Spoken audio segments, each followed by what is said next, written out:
Un attiecību sfēra mežāžiem, kas jūs sagaida aprīlī. 3 monētas. Tā ir ģimeniskuma kārts. Droši vien pavadīsiet laiku kopā ar ģimeni, bērniem, trietā vai tātad mazā ģimenes lokā kaut kur dosties. Bet trīnieks ir arī 3 stūris, ja? Tā kā domājiet, skatieties apkārt, vai arī varbūt jums būs jāizvēlas starp 2 pielūdzējiem. Tā, kas vēl mūs sagaida?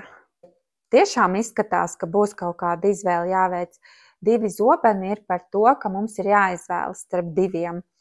Un ir grūti izvēlēties, ir tā kā jaunē un kā saprast, ko darīt, jāieklausās savā intuīcijā, iekšējā balsī, un izvēle būs jāveic. Un tad vēl, ko jums sola partnerattiecības?